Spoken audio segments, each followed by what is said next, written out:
बोलिए आदिनाथ भगवान की जय। अयोध्यापति महाराजा आदिनाथ ऋषभ देव राज्यसभा में प्रवेश कर रहे हैं।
वरिष्ठ करने का क्या प्रयास है? कुछ ना कुछ औचित्य तो जरूर है। बतलाइए क्या बात है? आज रात्रि के प्रथम पहर में मैंने कुछ विचित्र सपने देखे हैं। उन्हीं का फल जानने के लिए मैं आपके सम्मुख प्रस्तुत हुई हूँ महाराज। मुझे कुछ सपने दिखाई दिए हैं। उसका क्या पता है? महारानी, आप लोग इस समय गर्भावस्था में हैं। इस समय स्वप्न देखने का तात्पर्य कोई विशेष होता है। इस समय कोई ना कोई विशेष कार्य है। आप लोगों को बधाई हो। क्या स्वप्न है बतलाइए। महाराज, मैंने पृथ्वी, ग्रसी हुई पृथ्वी देखी, सूर्य देखा, चंद्रमा देखा और सरोवर देखा जिसमें कि हंस तैर रहे थे महाराज। इन फल सपनों का क्या आशय है महाराज? महारानी, आप लोगों ने जो सुमेरु पर्वत देखा उसका तात्पर्य है हमारे चक्रवर्ती पुत्र पैदा होंगे। आपने जो सूर्य देखा वह वरदान का प्रतीक है। आपने जो चंद्रमा देखा वो कांति का प्रतीक है। आपने जो सरोवर में हाथ तैरते हुए देखे उससे स्पष्ट होता है कि हमारे जो पुत्र पैदा होंगे वो बहुत अधिक लक्षणों से पूर्ण होंगे। अतः इस बात से हमारे आप पर जो पुत्रों का होना है वह चक्रवर्ती पुत्र पैदा होंगे। आप लोगों को बधाई हो।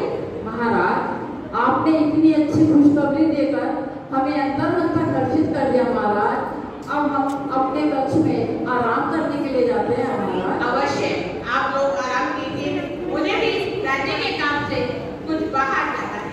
ठीक है महाराज। महाराज, आइए। महारानी यशस्वी विश्राम करने जाती है तथा महारानी सुनंदा भी उनके साथ आराम के लिए चली जाती है। महाराज ऋषभदेव अपने राज्य कार्य के लिए चले जाते हैं। ये सब सखियां अब चर्चा कर रही हैं कि महाराज के यहाँ खुशियां आने वाली हैं। ये देखिए ये कितनी खुशियां मना रही हैं। और भी शुभ समाचार है।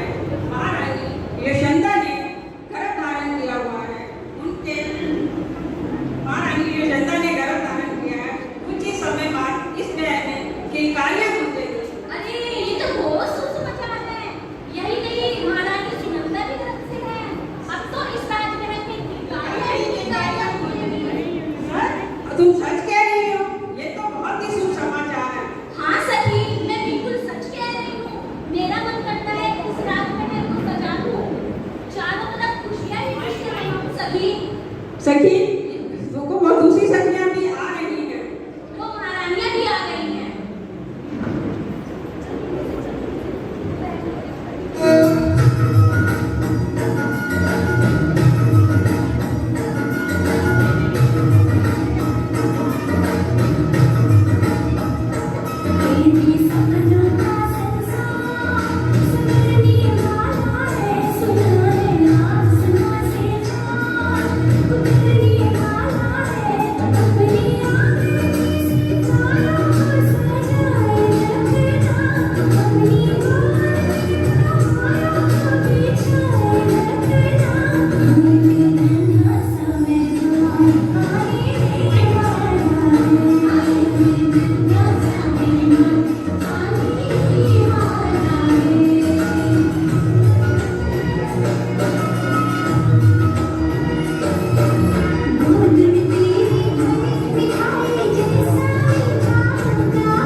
मेहमान आने वाला है।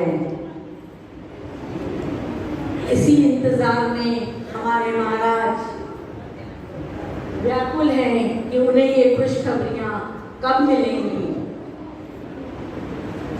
वो अपने महल में खुशियां के इंतजार में इधर से उधर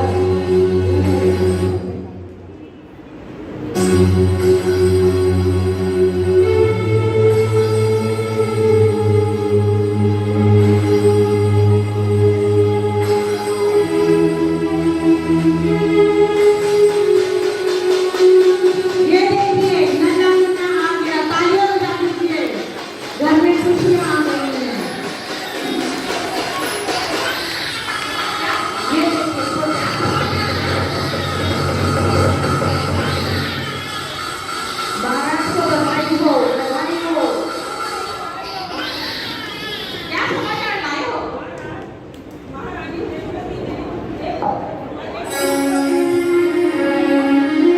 खुशियाँ में नगरिया डगरिया में प्रभु जन्मे अयोध्या नगरिया में। खुशियाँ में नगरिया डगरिया में प्रभु जन्मे अयोध्या नगरिया में। प्रभु जन्मे अयोध्या नगरिया में। प्रभु जन्मे अयोध्या नगरिया में। दोनों बच्चों को लेकर महारानियां महल में प्रवेश करती हैं। अब उनका नामकरण महाराज करेंगे।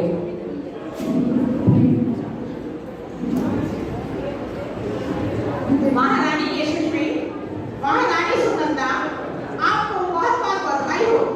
आपने हमारे वंश का नाम रोशन कर दिया। कब से हम इंतजार में थे ये शुभ समाचार सुनने के लिए। आज पूरी अयोध्या को सजा डालेंगे, पूरे महल को सजा डालेंगे, खूब उत्सव मनाया जाएगा। आज हमारे चिराग हमारे सामने आए हैं।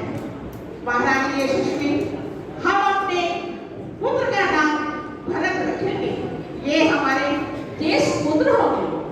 बहुत अच्छा महाराज।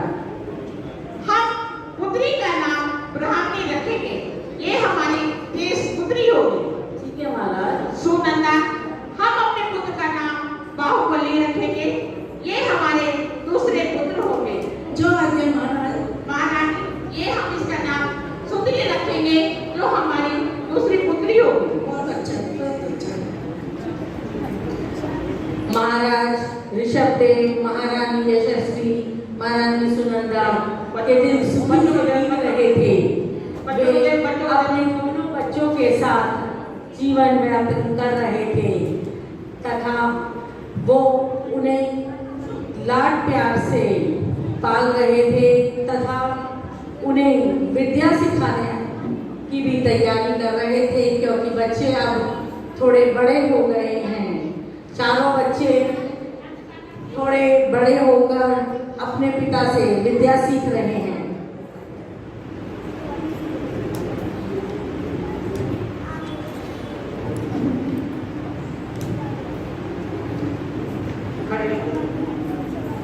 महारानी यशस्वी, महारानी सुनंदा, हम अपने बच्चों को अपने आप शिक्षित करेंगे। हम इनको पूर्ण शिक्षा देंगे। ब्राह्मणी और सुंदरी, आप इधर आइए, बैठिए। ब्राह्मणी और सुंदरी, आप दोनों बैठिए। भरत और बाहुबली, आप इधर आइए। बोले बैठ।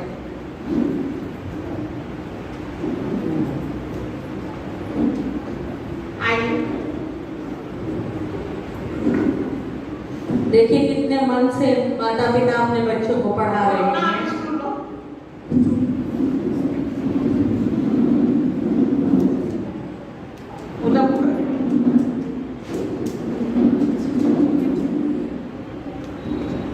ब्राह्मणी, आपको हम अक्षर ज्ञान सिखलाते हैं।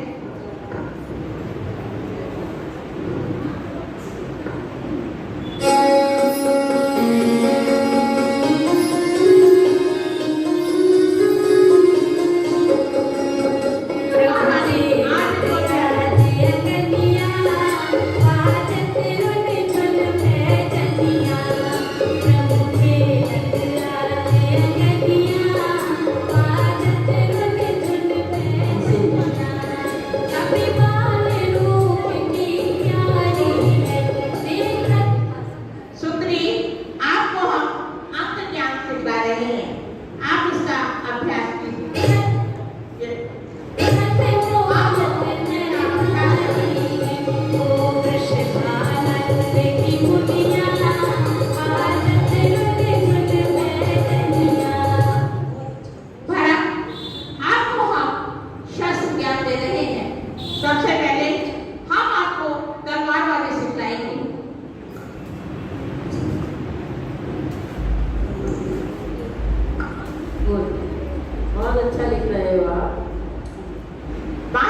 बाहुबली,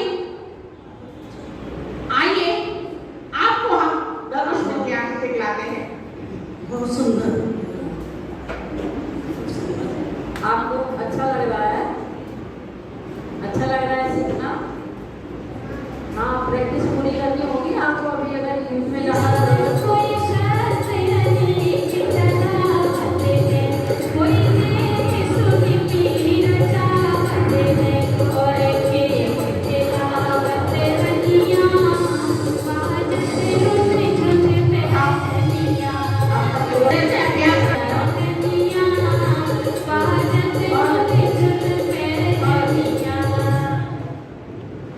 शाबाश। इसी तरह से अभ्यास कीजिए आप पढ़ाई का और आप शस्त्र विद्या का।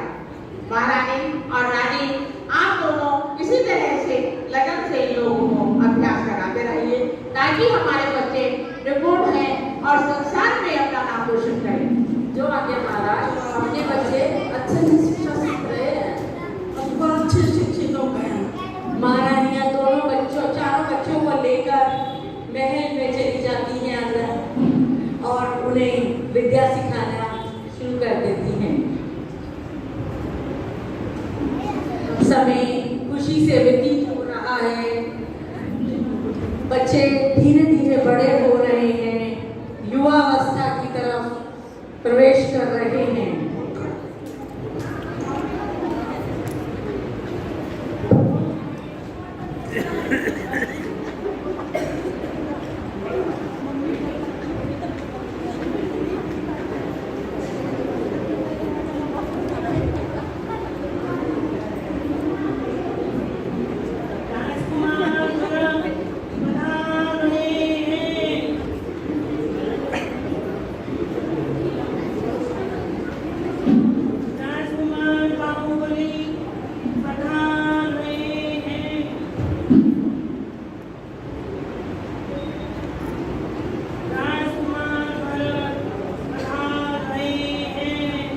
एक बार जोरदार तालियां बजा दीजिए।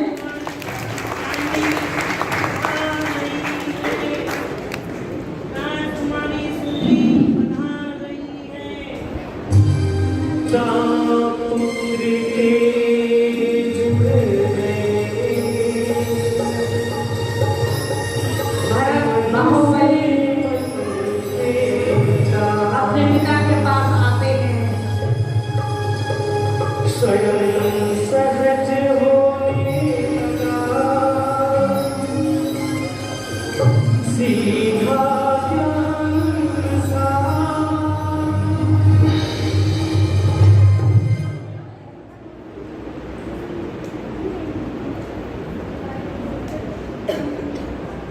ब्राह्मणी,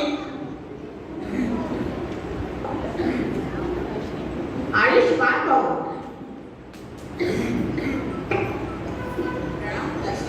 आयुष्मान भव।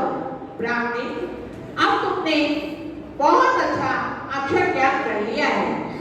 विश्व में अब तुम्हारा नाम बहुत इज्जत से लिया जाएगा और वर्णमाला आपके नाम से, ब्राह्मणी के नाम से, ब्रह्मलिपि के नाम से विकसित की जाएगी। संसार में सभी लोग ब्राह्मणी के नाम से वर्णमाला का अध्ययन करेंगे। आपकी संगीत में मैंने वर्णमाला का इतना अच्छा ज्ञान प्राप्त कर लिया है कि भविष्य में मैं अपनी स्वयं की लिपि बनाऊंगी, अक्षर ज्ञान दूंगी सारे विश्व को और अलंकार शास्त्र, व्याकरण शास्त्र की रचना करूंगी। सिद्धांत में धन्यवाद पिताश्री। आशीर्वाद चाहती हूँ पिताश्री। आयुष्मान भव। आपने मुझे अंक विद्या का इतना अच्छा ज्ञान दिया है कि मैं भविष्य में सारे संसार को गणित का ज्ञान दूंगी। पुत्री, आपके ज्ञान से तो मैं स्वयं अचंभित हूँ। इतना अच्छा ज्ञान आपने कहाँ से प्राप्त किया? शून्य का आविष्कार जो आपने किया वो संसार आपको युगों युगों तक याद करेगा। हमेशा आपका ज्ञान आपके नाम से ही जाना जाएगा। आप इसमें प्रसिद्ध होगी। आपके ज्ञान के लिए आपका नाम रोशन होगा। पिताश्री,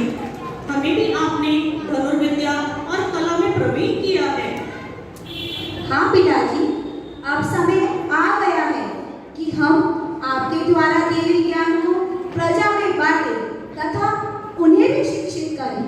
आयुष्मान को मेरे वंश आपका कर्म युग का आ गया है।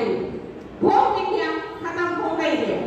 अब आप लोग प्रजा को जो त्रस्त है, जो भयभीत है, वहां पर जाकर आपको प्रजा को सुधारना है, उन्हें शिक्षित करना है, अब उनको कर्म युग सिखाना है, उनका कल्याण करना है।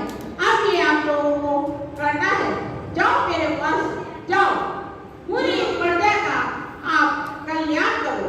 जो आज्ञा पिताश्री, आपसे सीखी छह विद्याओं असी मसी कृषि वाणिज्य विद्या और शिल्प हम सभी प्रजाजन को भी सिखाएंगे। हाँ पिताजी, आपके दादा दिया के ज्ञान के अनुसार अब वे कर्म भूमि के अनुसार अपना जीवन यापन कर सकेंगे। अब हमें आज्ञा दीजिए पिताजी। मेरा आशीर्वाद सदैव आपके साथ है। आप प्रजा की भलाई में लग जाइए, कर्म को जिए। जी पिताजी। जी पिताजी।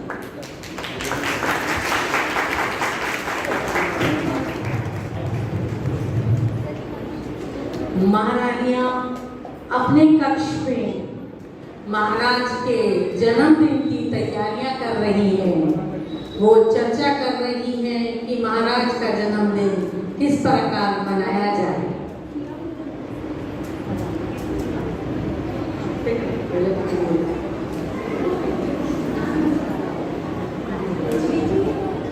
जी जी, जन्मदिन की वर्षगांठ का समय नजदीक आ रहा है। मैं चाहती हूँ ये उत्सव बहुत धूमधाम से मनाया जाए। ठीक कह रहे हो सुनंदा, हमें ये आयोजन बड़े खुश होकर बड़े अच्छे से मनाना चाहिए। इस आयोजन की तैयारी के लिए हमें जाना भी चाहिए। हाँ दीदी, आप बिल्कुल सही कह रही हैं। ये आयोजन भव्य भव्य होगा जैसे कि आप बता रही हैं, तो इसीलिए इसमें आनंद भी बहुत अधिक आएगा। जी जी, इसलिए हम लोग चाहते हैं कि हम इस आयोजन को सबसे सुंदर आयोजन बनाएं। सुनंदा, आपको पता है कि देवराज इंद्र स्वयं इस आयोजन के लिए आ रहे हैं। बहुत आश्चर्य की बात है जी, ये बहुत आश्चर्य की बात है। अगर ऐसा है तब तो इस आयोजन का कोई मुकाबला ही नहीं होगा। तो इसीलिए मैं आपसे आवेदन करती हूँ जी कि आप मेरे साथ आयोजन देखने के लिए चले। हो सकता है उस आयोजन में कुछ कमियां रही हो। तो जी अब हम चलते हैं, देखते हैं। चलिए, आप लोग भी महाराज के जन्मदिन के साथ आमंत्रित हैं। एक बार जोरदार ताली बजा दीजिए। नृत्य करने आ रही है। अच्छा दीदी, मैं तो बहुत ही आश्चर्य महसूस कर रही हूँ कि इस बार की अप्सरा बहुत मनमोहक, बहुत सुंदर तो हमें वहाँ चलना नृत्य के लिए आ रही है। आयोजन की तैयारियां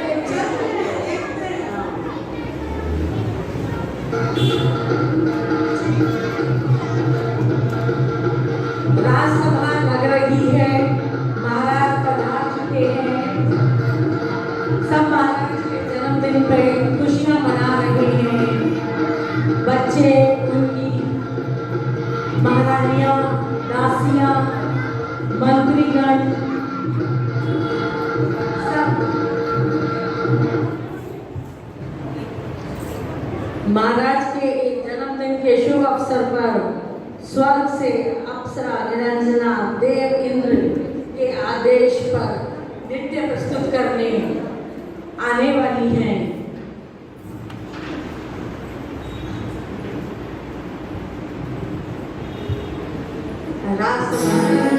थोड़ी शांत छवि मन बस गई रे, कर सोलह सिंगार नीलांदिया की पर उतरी रे।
देखिए इंद्र की माया, देखिए निरंजना नृत्य करते करते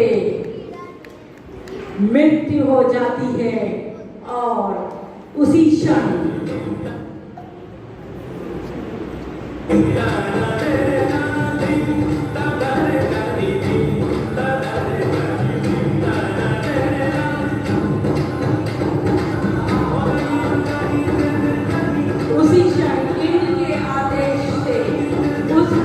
दूसरी निरंजना नृत्य करने आ जाती है उसी रूप में। ये सब एक क्षण में हो जाता है जिसका किसी को सामान्य जन को पता भी नहीं चलता, परंतु हमारे राजा ऋषभदेव ये सब जान लेते हैं और इस घटना से अंदर तक आहत हो जाते हैं। वे संसार से विरक्त हो जाते हैं, उनका संसार से मोह भंग हो जाता है। वो सभा को भंग कर देते हैं। इससे सभागार में हाहाकार मच जाता है, हाहाकार मच जाता है। ये क्या हो गया, ये क्या हो गया।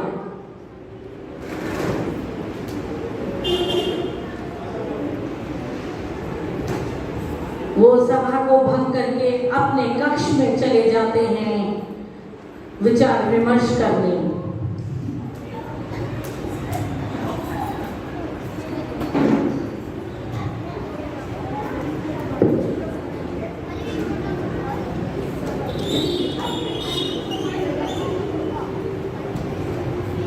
अगले दिन सुबह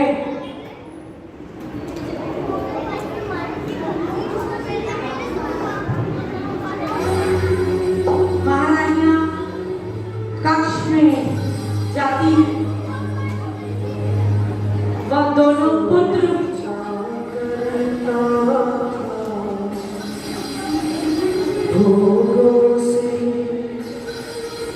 बुझ जाए इच्छा परिणाम निकलता है।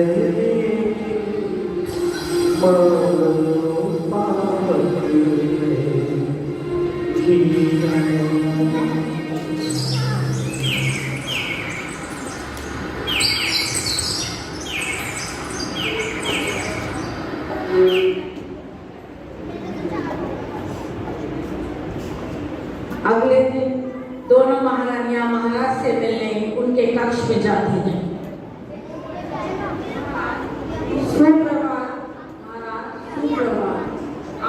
तथा दोनों पुत्र भी उनके साथ जाते हैं। आपने आज सुबह सुबह हमें कैसे स्मरण किया महाराज? क्या कोई विशेष कारण? महारानी, आज बहुत विशेष कारण है। आप लोगों ने नहीं जाना, मैं अब इस भोग के संसार को छोड़कर संयम करने जाना, त्याग को मैं अपनाना चाहता हूँ। अब मेरा मन यहाँ नहीं लगता। ऐसा लगता है पापा पापा ऐसा लगता है कल से जब से नीलांजना ने विवाह में नृत्य किया है तब से आप कुछ उदास और मनमुझे से लग रहे हैं। बताइए महाराज कि आपकी क्या विपदा है? हो सकता है हम दोनों महारानी इन आपकी शंका का कुछ समाधान कर सके। रानी, आप लोग इस बात को नहीं जाने, आप लोगों ने नहीं पहचाना, लेकिन मैंने उसी समय महसूस किया जब नीलांजना नृत्य कर रही थी। नीलांजना की मृत्यु होने के पश्चात इंद्र ने तुरंत ही दूसरी नीलांजना को वहां पर प्रस्तुत किया। इससे मुझे लगता है जीवन क्षण भंगुर है। अतः उसी समय मुझे अपने जीवन से लड़ाई हो गई। मैं अब इस संसार में नहीं रह पाऊंगा। महाराज, आप ऐसा क्यों समझते हैं?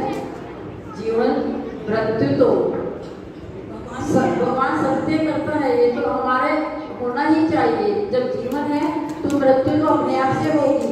इससे इतना विचलित होने वाली कौन सी बात है महाराज? नहीं रानी, अब मुझसे ये नहीं हो पाएगा। मेरा मन भटक चुका है। मैं संसार से विरक्त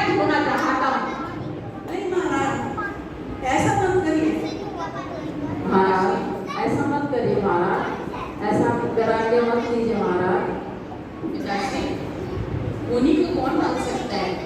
आप इसे एक अवश्यभावी घटना समझकर भूल जाएं। हाँ पिताश्री, जीजी ठीक कह रही हैं। नहीं, मैं आप लोगों के इस कथन से सहमत नहीं हूँ। यदि पिताश्री आत्मकल्याण के मार्ग पर जाना चाहते हैं तो हमें उसके रास्ते में बाधक नहीं बनना चाहिए। ज्येष्ठ माता बिल्कुल सही कह रहे हैं। अगर पिताजी दीक्षित होकर योगेश्वर बनना चाहते हैं तो हमें उनके मार्ग में बाधा नहीं बनना चाहिए। पिताजी, आप जो कर रहे हैं अच्छा कर रहे हैं। मैं अपने पुत्रों की बातों से सहमत हूँ। मैं बहुत खुश हूँ। मेरे पुत्रों ने मुझे समझने की कोशिश की। जिस तरह की परंपरा है, उस परंपरा को, अंतिम परंपरा को मैं अब निभाने जा रहा हूँ। मैं भरत को राज्याभिषेक करवाना चाहता हूँ और क्योंकि भरत हमारे ये पुत्र हैं, इसलिए राज्य का अभिषेक भरत को होगा।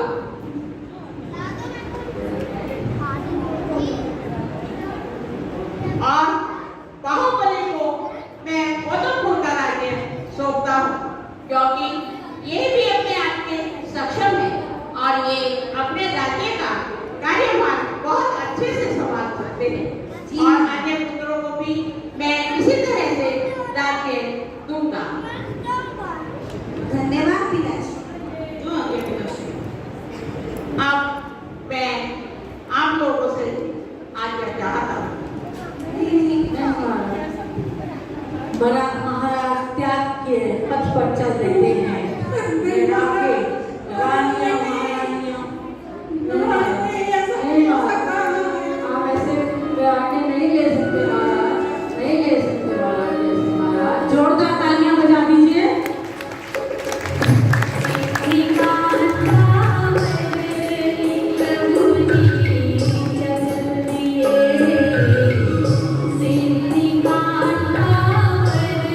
देखिए कितना मानवीय दृश्य है। राजा ऋषभदेव अब भगवान ऋषभदेव के पथ पे चल रहे हैं, जो इन पथ पे चलते हुए भगवान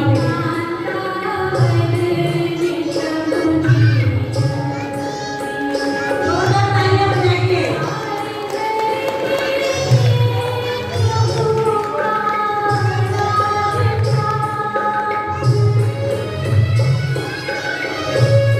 ये विराग्य है। जब विराग्य होता है तो कुछ भी हो सकता है।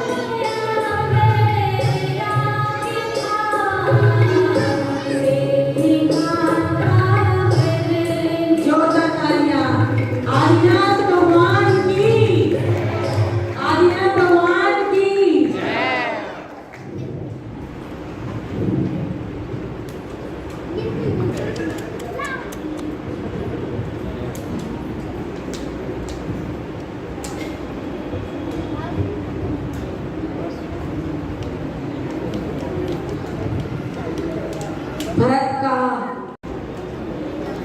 भरत अतुलता पूर्व अपना राज्य का शासन चला रहे हैं। उनका शासन प्रीति, अनाचार, पक्षपात से परे था। उन्होंने सर्व त्यागी व्यापकता के साथ प्रजा का राज्याभिषेक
कुशल राजा थे।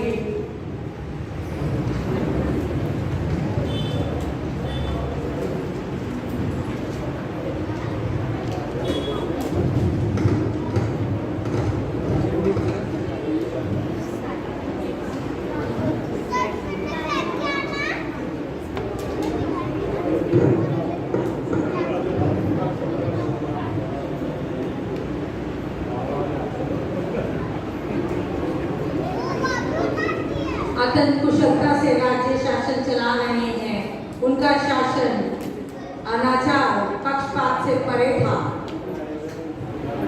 अब वो अपने मंत्रीगणों के साथ सभागार में पधारेंगे।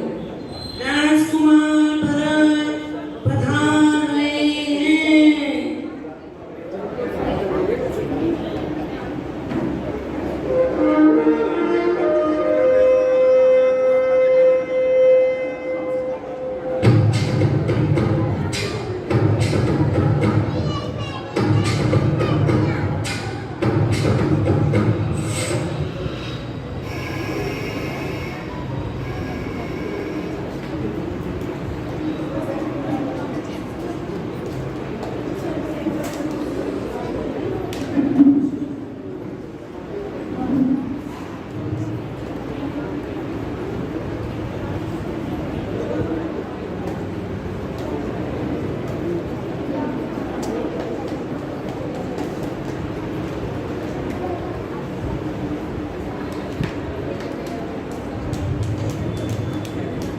महाराज के मंत्रीगण महाराज की जय हो।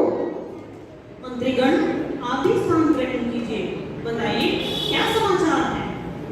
महाराज, आज एक साथ तीन समाचार हैं महाराज। अरे वाह, प्रातः की शुभ सूचना, तीन समाचार। बताइए वे क्या हैं? जी महाराज, पहला समाचार तो यही है महाराज, सभी प्रकार के ऋतु और फलों से पृथ्वी ने अपना श्रृंगार किया है और ऋषभ देव को केवल ज्ञान प्राप्त हुआ है महाराज, इसलिए आज पृथ्वी इतनी सजी हुई है महाराज। अरे वाह, अत्यंत शुभ समाचार। मैं अरहंत ऋषभ देव को नमन करता हूँ। और तीसरा क्या समाचार है? वह तो आपने बताया कि नहीं। तीसरा समाचार ये है महाराज, ऋषभ देव को केवल ज्ञान प्राप्त हुआ है और आयुधशाला में चक्रवर्त प्रवेश किया है। आप चक्रवर्ती होने वाले हैं महाराज।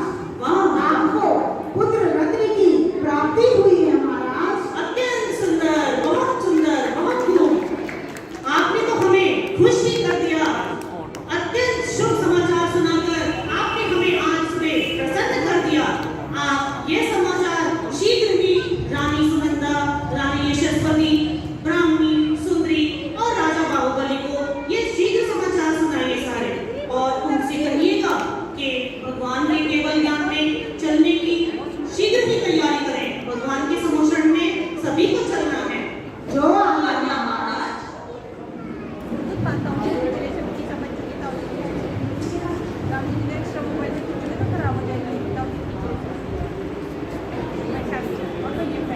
अरे मंत्री, बोलिए। महाराज भरत अपने परिवार के साथ अयोध्या लौट आए हैं। अब हमें चक्ररत्न के बारे में घोषणा और चर्चा करनी होगी। आप ठीक कह रहे हैं मंत्रीगण। चक्ररत्न के साथ ही महलों में नवनिधियां 14 प्रकार के रत्न भी प्रकट हो रहे हैं। इन सभी की चर्चा हमें उनसे करनी चाहिए। सही कह रहे हो मंत्री, चलिए प्रस्थान करते हैं।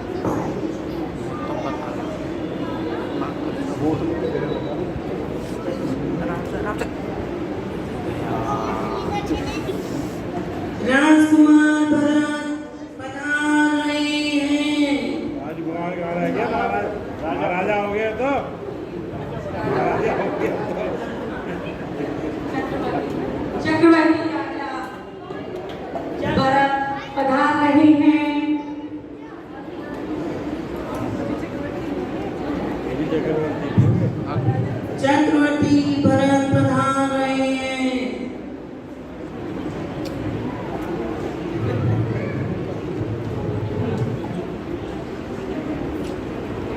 कहिए मंत्री जी, क्या समाचार लाए हैं? महाराज, अब हमें चक्र रत्न की घोषणा के लिए अभियान प्रारंभ करना होगा महाराज। हाँ महाराज, आपकी सेना विश्व में आपकी शक्ति का डंका पीटती हुई चारों तरफ घूमेगी और कोई भी आपकी आज्ञा का उल्लंघन नहीं करेगा। सभी आपके सामने नतमस्तक होंगे। अच्छा, अगर यही नियति का आग्रह है तो शीघ्र ही चक्र रत्न के लिए तैयारियां शुरू की जाएं। जो आज्ञा महाराज। महाराज भरत की विशाल सेना विजय का डंका बजाती है, देश विदेश घूमती है। सारे राजाओं उनके चक्र के सामने समर्पण कर देते हैं। इस प्रकार 6 खंड पृथ्वी पर उनका अधिकार स्थापित करने का भ्रम विजय भरत अयोध्या लौटने की तैयारी कर रहे हैं। वो अयोध्या लौट रहे हैं। सुनो सुनो सुनो अयोध्या वासियों, सुनो। महाराज भरत, चक्रवर्ती भरत 6 खंड पृथ्वी का अधिपति कर प्रवेश कर रहे हैं। अयोध्या को पूरी तरह अच्छे से सजा दिया जाए, कोई भी उसमें कमी न रहे।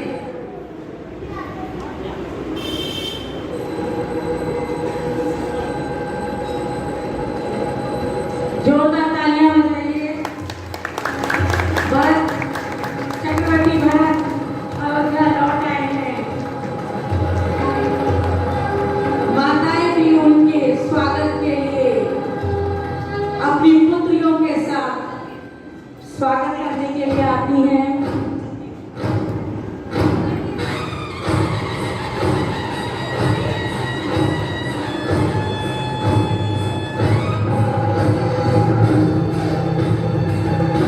अपनी सेना के साथ वे नगर के द्वार पर आ पहुंचे, परंतु ये क्या चक्र नगर के द्वार प्रवेश पे ही रुक जाता है, स्वागत के आगे जाता ही नहीं है। ये क्या, चक्र स्वयं कैसे रुक गया? ये कैसे संभव है? इसने क्या काम करे है? इसका मतलब है महाराज, अभी भी कोई राजा शेष रह गया है, कोई राज्य शेष रह गया है जिसने आपका आधिपत्य स्वीकार भी नहीं करा है। अरे दूर क्यों जाते हो? पौधनपुर नरेश बाहुबली तक तो मंत्रीगण गए ही नहीं महाराज। सही कहा आपने, ये बिल्कुल सही कहा। संभवतः हम अपनी विजय के उन्माद में अपने अनुज बाहुबली को तो भूल ही गए। हम उनको कल ही संदेशा भिजवाते हैं। सभी राजाओं को पत्र भिजवा दिया था, केवल पौधनपुर नरेश बाहुबली ही शेष रह गए। इसमें क्या बात है, कल ही उन्हें पत्र भिजवाते हैं। ठीक है महाराज, जैसी आपकी महाराज, आपका ये संदेश लेकर मैं स्वयं महाराज के पास जाऊंगा। हाँ, आप खुद उनके पास जाइए और हमारा संदेश लेकर उनको हमारा संदेशा भिजवाइए। जो आज्ञा महाराज। मंत्रीगण बाहुबली, राजा बाहुबली के पास जाते हैं।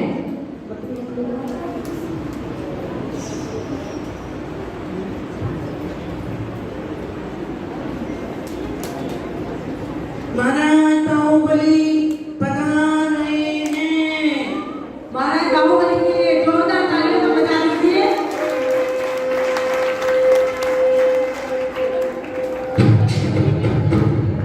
जोरदार तालियां होनी चाहिए इस बार। प्लीज आप लोग बैठिए और बीच में से मत जाइए।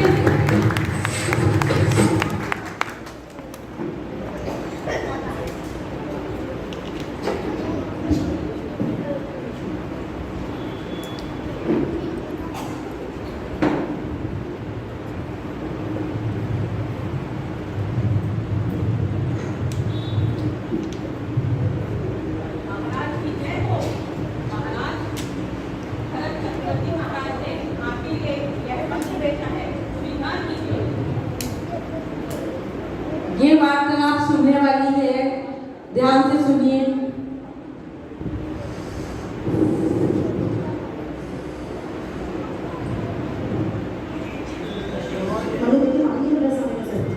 मंत्री जी, अग्रज भाई का भेजा हुआ ये पत्र कोई सामान्य पत्र तो नहीं है।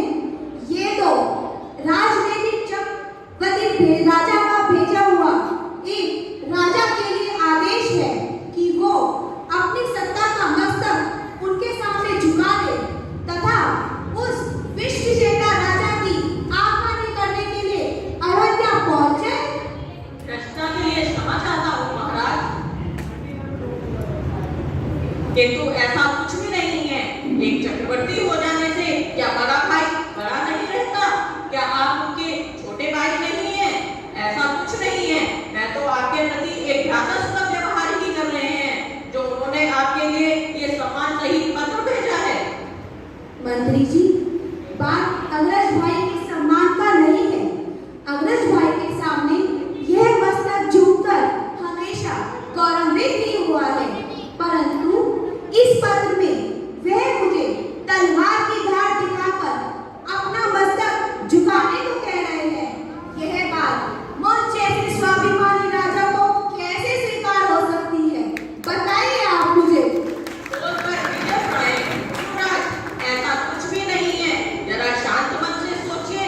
पूरी पृथ्वी पर अपना साम्राज्य स्थापित करने वाली सेना के लिए ये पोदरपुर राज्य पर विजय प्राप्त करना क्या मुश्किल कार्य है? ऐसा कुछ नहीं है महाराज। मंत्री जी, क्या हुआ जो मेरा अग्रज भाई अपना शरम व्यवहार भूल रहे हैं? क्षमा चाहता हूँ राजन, लेकिन ऐसा कुछ भी नहीं है। आप गलत सोच रहे हैं। मैं तो आपके प्रति एक भ्रातृत्व व्यवहार ही कर रहे हैं, इसीलिए उन्होंने आपके पास ये स्नेह सहित निमंत्रण भेजा है। मंत्री जी, पिताजी ने जैसे भाई को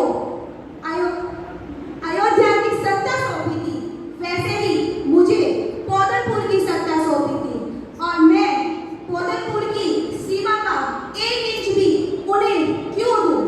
आज उनका चक्ररतन अगर गतिमान होने से रुक गया है तो इसका उपाय उन्हें स्वयं ढूंढना चाहिए। मुझे उनके साथ साझा करने की कोई आवश्यकता नहीं है। ऐसा कुछ भी नहीं है राजन।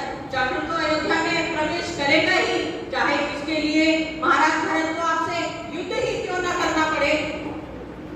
मंत्री जी, मैं राजा, मैं कभी भी अनीति के खिलाफ ना तो झुका हूँ ना ही कभी झुकूंगा।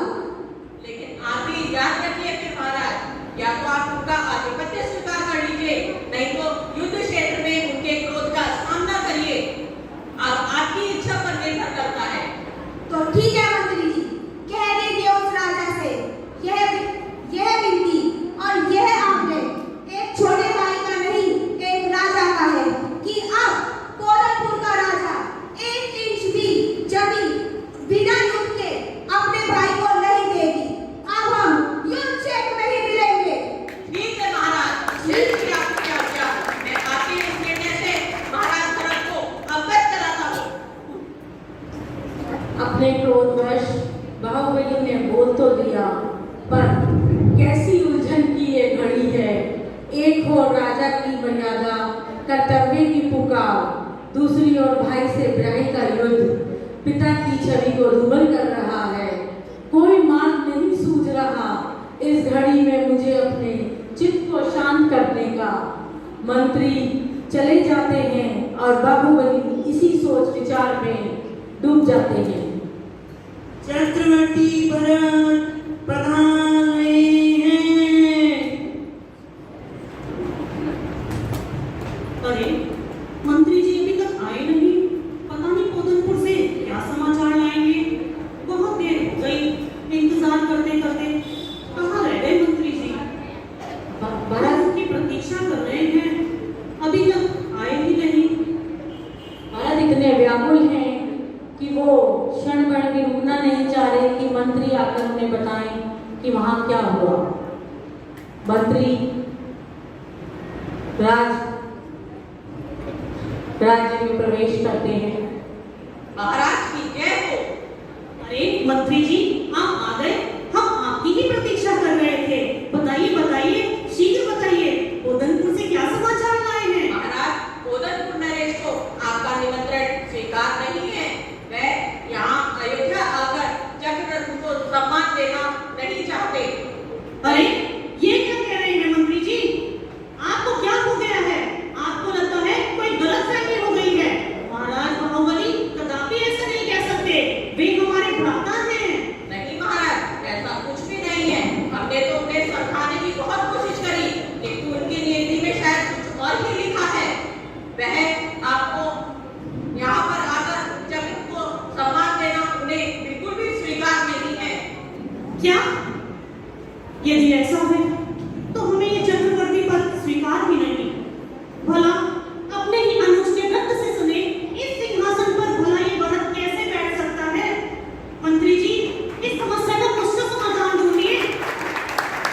यह कर्तव्य बनता है कि वह चक्ररथ को आयुधशाला में स्थापित करे।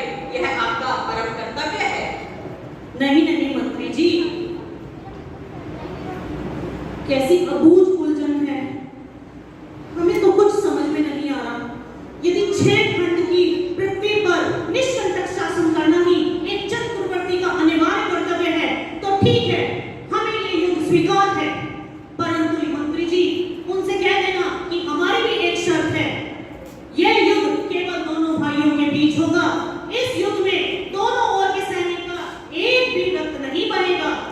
अरे महाराज, ये आप कैसी बात कर रहे हैं? परिवार और राज्य की मर्यादा 2 अलग-अलग चीजें हैं, और चक्र पद प्राप्त होना तो ये बहुत भाग्य से प्राप्त होता है।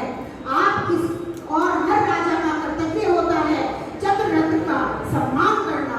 और रही बात 2 भाइयों में युद्ध, महाराज ये कैसे संभव है? ये कैसे होगा महाराज? वाह वाह मंत्री जी, अब क्या राजा भरत की इस बात का भी सम्मान नहीं किया जाएगा? ये एक अहिंसक युद्ध होगा और इस युद्ध में 3 तरीके के युद्ध होंगे: दृष्टि युद्ध, मल युद्ध और जल युद्ध। जल युद्ध। इन तीनों युद्धों में जो विजय प्राप्त करेगा वही चक्रवर्ती कहलाएगा।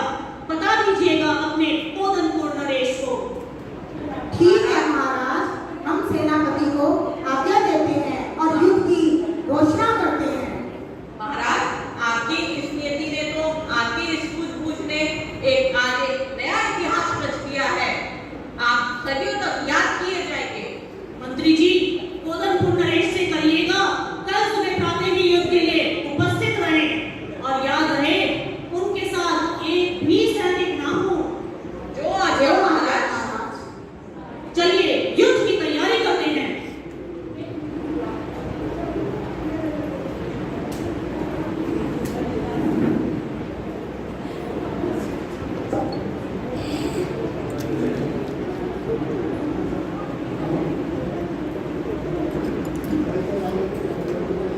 युद्ध की तैयारियां हो रही हैं। अयोध्या के नरेश चक्रवर्ती भरत एवं कोदनपुर के नरेश बाहुबली के प्रथम युद्ध दृष्टि युद्ध की घोषणा करता हूँ।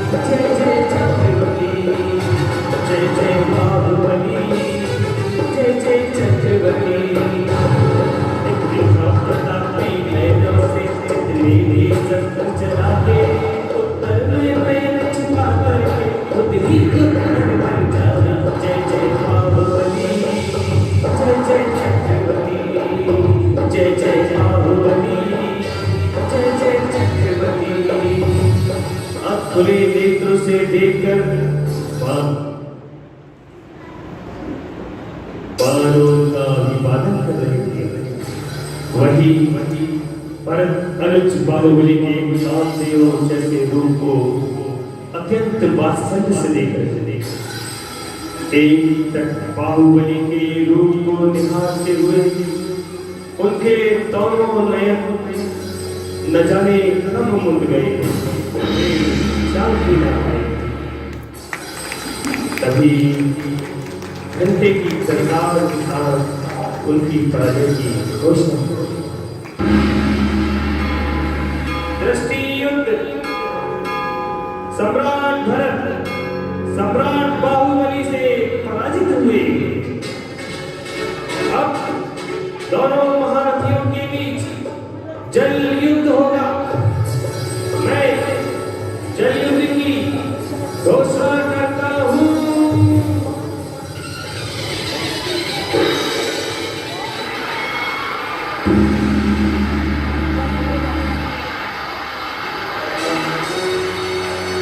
एक लम्हे एक दोनों शरीर बाहुबल में एक दूजे से कम कोई नहीं असल के इस दौर में दोनों शरीर दोनों बजे दोनों की टक्कर में इस महासमर को देखने सुंदर की जन्नत बुलाए जय जय बाहुबली जय जय चक्रवर्ती जय जय बाहुबली जय जय चक्रवर्ती।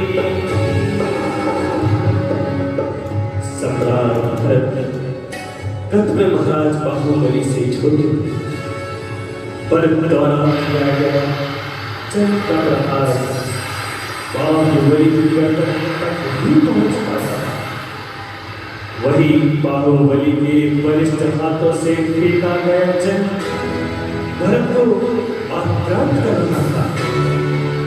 थोड़ी ही देर में थके हुए सम्राट भरत ने अपनी पराजय स्वीकार कर ली। द्वितीय युद्ध जल युद्ध में भी अयोध्या नरेश भरत भोजपुर नरेश महाराज बाहुबली से पराजित हुए। अब दोनों महाबलियों के मध्य अंतिम युद्ध मल्ल युद्ध होगा जो निर्णायक होगा। मैं मल्ल युद्ध की घोषणा करता हूं।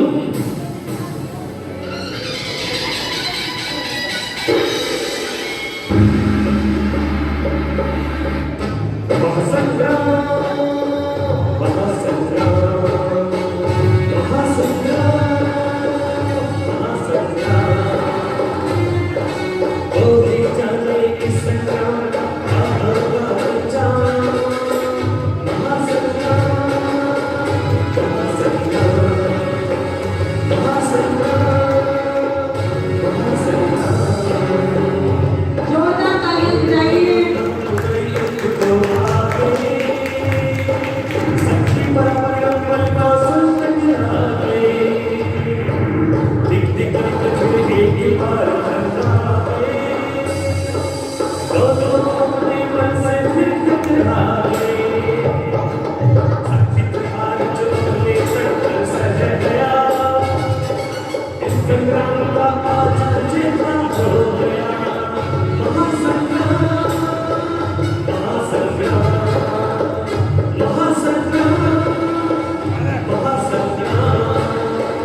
ये सब देखकर भरत गुस्से में लज्जा से कांपने लगते हैं।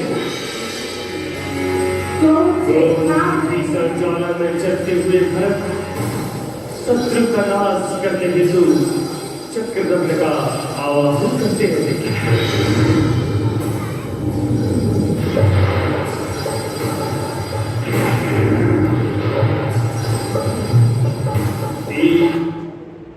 क्रोध से कांपते हुए भरत क्रोध की भीषण ज्वाला में जलते हुए भरत शत्रुघ्न का नाश करने के लिए चक्र बाहुबली की ओर छोड़ देते हैं। ये देख के चारों ओर हाहाकार मच जाता है। बाहुबली की ओर जाते देखकर समुदाय हाहाकार कर उठता है। ये अन्याय है, ये अन्याय है।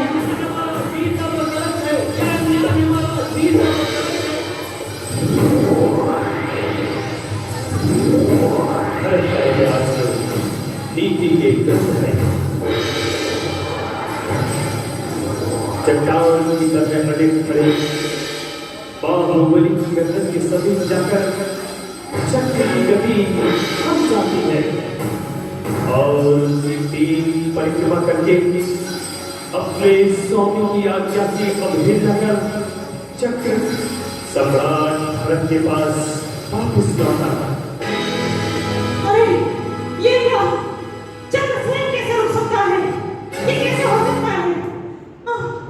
मुझसे भूल हो गई भ्राता, मुझसे भूल हो गई भ्राता। मैं समझ चुका हूँ, आप ही मेरे भ्राता हैं। मैं भूल गया था कि आप मेरे अनुज हैं, मेरे भाई हैं। आज मुझे अपनी गलती का विश्वास हुआ भ्राता। मेरा इस खंड पर कोई भी अधिकार नहीं। ये 7 खंड की भूमि आपकी है। आप ही चक्रवर्ती हैं भ्राता। आपको ही ये राज्य मुबारक है। मेरा पश्चाताप यही होगा कि मैं धर्म मार्ग पर चलकर अपना पश्चाताप करूं, अपना ये गति सुधारूं।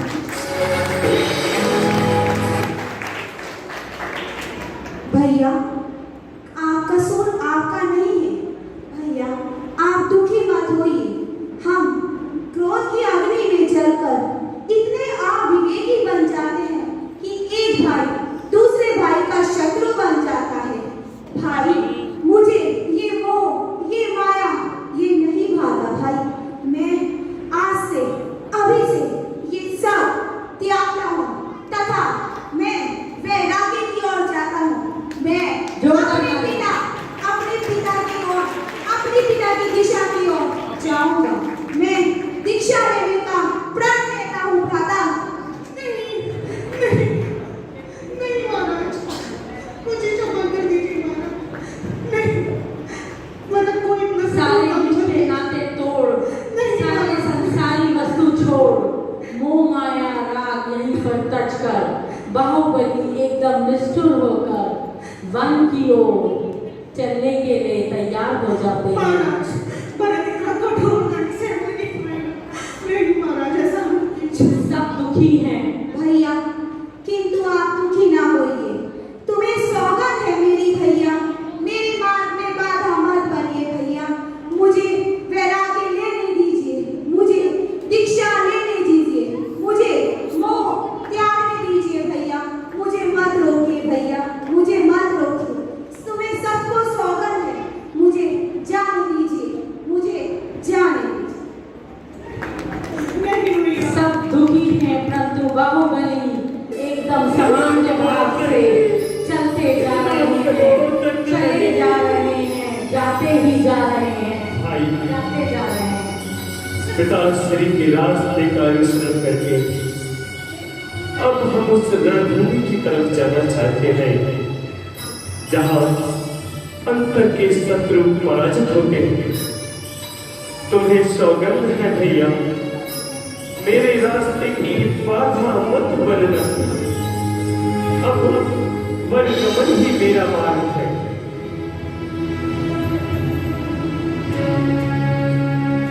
नाथ बाहुबली करम तले तले मनी नीले जाऊं। तुनि तुनि चरणों में शीश नवाऊं। नाथ बाहुबली करम तले तले मनी नीले जाऊं। तुनि तुनि चरणों में शीश नवाऊं।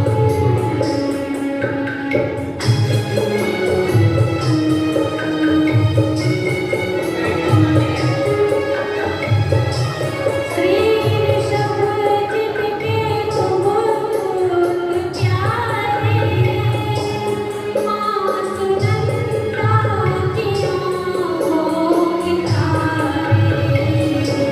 तेरे बल अतुल सुगढ़ हारी अमर क्या बताऊं।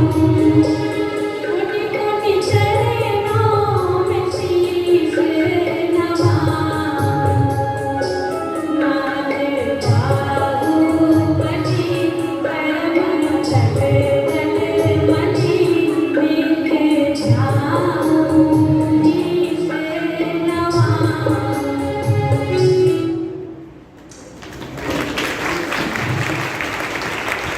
देखिए कितना मार्मिक दृश्य है। बाहुबली समाधि पे बैठ जाते हैं।